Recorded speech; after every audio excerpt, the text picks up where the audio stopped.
You're not alone if you're dealing with anxiety amid the pandemic, but there are natural organic ways for you to treat it. With more on this and specifically how magnesium can impact your anxiety is North Shore neurologist Dr. Chad Domingue. Thank you for joining us, doctor. Always a pleasure. Good afternoon. Good afternoon. First of all, you always stress check with your doctor before trying anything different. So let's focus now after saying that. You're doing a lot of research on natural ways to deal with anxiety. What is magnesium and why does it impact a person's anxiety? So magnesium is an element. We probably all learned about it in science in the periodic table of elements. It's very important because magnesium works on a receptor in the nervous system called a NMDA receptor. It works on a lot of neurological structures, but most importantly, it works on anxiety, depression, and mental health. They've actually done studies and looked at patients with depression that are not being treated and found their magnesium levels are elevated, which is falsely good because it's the intracellular levels of magnesium that matter, not what's in your blood.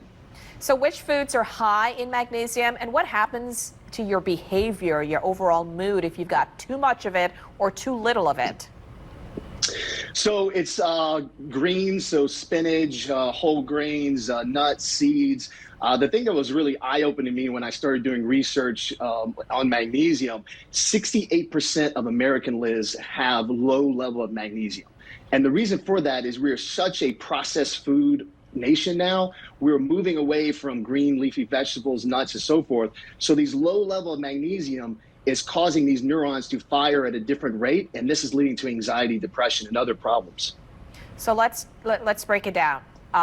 If it's too high, what's the impact, and what should you do to reduce those high levels?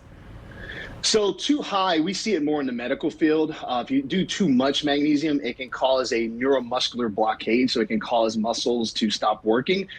Too low can lead to migraines. It could lead to depression, anxiety. It could lead to nerve pain.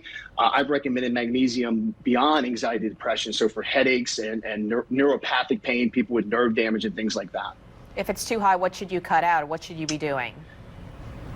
It's hard to say. I mean, if it's too high, you're going to kind of know it because your nervous system is going to be functioning at a poor level. So your muscles are going to be firing differently. So in that situation, you need to talk to a physician because you need to understand why is your magnesium too high? You take it too much, your body not processing it. So those situations are usually seen more in a medical arena. What you and I are talking about with these low levels, these are things that can present as normal type symptoms, anxiety, headaches, and things like that, that a viewer would just not realize is happening. So if you're not getting enough, what are some forms that you can take it in and what dosage is considered a good dosage? So it's always cool as a physician when you do research and you kind of learn new things and you realize the way you were doing something is not adequate. I've always recommended magnesium in two forms, oxide and citrate. And when I've done my research, I realized I was completely wrong. You do not absorb magnesium oxide and citrate. It actually goes through your body. So when we're talking about anxiety, depression, headaches, and so forth, magnesium taurate is the best. It is done in animal models, is shown to be absorbed. Magnesium glycinate and magnesium lactate. So these are pills, these are powders. But again, it's not just taking something in because we all think if we're taking it in, we're getting it. But if you're not absorbing it, it's just going through your body and you're doing nothing. And I just had a social media post this morning. Somebody said, hey, I take magnesium. So they're tuning in and people want to learn more. So where can they learn more about this?